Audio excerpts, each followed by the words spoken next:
Semakin hari, proses gugatan hak asuh anak antara Ruben Onsu dan Sarwenda makin memanas dan menguras energi. Sidang yang digelar pada Rabu 19 Agustus kemarin berlangsung di Pengadilan Negeri Jakarta Selatan.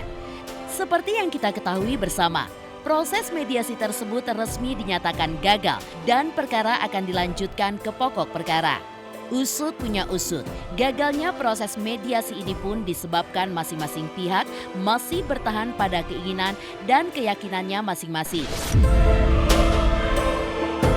Jadi untuk terkait mediasi sudah diupayakan semaksimal mungkin oleh mediator dan para pihak sudah berusaha, namun dinyatakan gagal terhadap mediasi. Jadi dengan gagalnya mediasi, kita masuk ke pokok perkara untuk bersidang. Nanti untuk waktu sidang akan disampaikan melalui relas panggilan. Ya. Mediasi itu gagal kan ketika para prinsipal ini kan tetap berketetapan dengan apa yang mereka inginkan, kan begitu ya. Jadi ketika masing-masing pihak itu tidak mau mundur atas keinginan pihak yang lainnya, tidak ada negosiasi, semua berpegangan kepada apa yang mereka yakini dan mereka pilih sebagai sesuatu hal yang menurut mereka itulah yang terbaik, ya sudah pasti gagal. Jadi situasinya tadi juga seperti itu, masing-masing pihak itu berpegangan dengan apa yang menurut keyakinan mereka masing-masing. Ya, jadi terkait dengan masalah quality time yang diperlukan oleh Ruben dengan anak-anaknya, sebagaimana yang diatur dalam Akta 39 itu, pihak sana kan tidak ingin menjalankannya, ya. Mereka ingin menjalankan itu, tapi dengan tambahan syarat.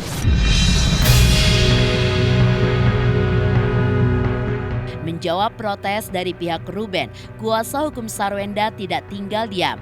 Pihak Sarwenda justru membeberkan bukti chat bahwa mereka sangat mengizinkan anak-anak bertemu sang ayah. Tak berhenti sampai di situ, suasana pun kembali memanas terjadi saat membahas isu permintaan audit biaya pemeliharaan anak yang diajukan oleh pihak Ruben. Untuk bertemu dengan anak, sebenarnya tidak ada syarat-syaratan. Ya. Yang ada adalah kewajiban dari orang tua untuk menjaga anak-anaknya dari apa? Dari hal-hal, dari situasi kesehatan yang baik, ya hal-hal yang aman. Jadi klien kami dalam acara ulang tahun itu tidak pernah melarang. Bahkan kami bisa sampaikan chattingannya.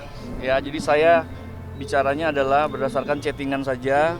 Ya, ini sudah disampaikan chattingannya ya. Untuk acara besok sudah aku siapkan bekal dan baju ganti anak-anak. Ya, artinya sudah diizinkan anak-anak. Tetapi ada kewajiban orang tua untuk menjaga yang itu harus kita laksanakan. Ya. Nah, setelah itu ternyata belum bisa dilaksanakan ya. Dengan berat hati ya memang pada saat kemarin tidak bisa hadir. Ya, karena memang ini masih dalam masa dengan mediator juga ya, harus bersama-sama. Jadi itu yang membuat tidak ada titik temu lagi. Ya. Sekarang seperti ini misalnya itu, ketemu anak aja belum, betul tidak? Jadi jangan dicampur aduk, gitu. Kalau masalah uang ini, udah mereka nikmati belum? Sudah mereka terima belum? Jadi kalau sesuatu yang sudah mereka nikmati dan mereka terima, wajar nggak kita minta auditnya? Ruben kalau mau memiliki hak asuh terhadap anak harus yang pertama membuktikan bahwa istrinya ini tidak punya kapabilitas untuk memiliki hak asuh anak. Itu yang paling penting nih kalau Ruben mau punya nih. Jadi bahwa istrinya ini dengan alasan A, B, C, D, E tidak punya kapabilitas untuk mengasuh anak. Itu yang paling pertama. Nah, kenapa? Karena kalau istrinya punya kapabilitas untuk mengasuh anak, maka tetap hak pengasuhan terhadap akan diberikan kepada istrinya. Setelah itu Ruben harus mampu keluangan waktu. Jadi pengasuhan langsung kepada anak-anaknya. Namun, di tengah peliknya proses hukum, serta ego kedua orang tua yang sepertinya sulit untuk diredam, belum lama ini Ruben Onsu baru saja merayakan ulang tahunnya yang ke-43. Ruben mengaku bahagia meski kini hanya bisa pasrah dan menyerahkan seluruh keputusan kepada majelis hakim. Di hari ulang tahunnya yang jatuh pada 15 Agustus, Ruben mengaku tidak mengharapkan kado mewah. Ia pun hanya menyimpan rasa rindu yang begitu mendalam, serta berharap bisa segera berkumpul kembali bersama buah hatinya tercinta. Ya, bertambahnya usia, mengingat hal yang tidak baik di usia yang kemarin ini nggak dibawa, tapi di usia yang sekarang ini yang mudah-mudahan jauh lebih baik lagi. Dan banyak hal yang dilewati gitu, jadi di usia 43 tahun sekarang ingin menjadi orang yang lebih baik lagi gitu. Udah itu aja sih doanya. Udah, anak-anak udah ngucapin. Hadiahnya apa? Nggak usah lah, udah hadiah-hadiah juga. Nggak usah Ulang tahun yang itu, kesekian masih bicara hadiah-hadiah hadiah, ya. enggak. Yang paling penting mah doa sih, nggak tungguin itunya sih. Tungguinnya adalah bisa bersama mereka aja. Gitu sih.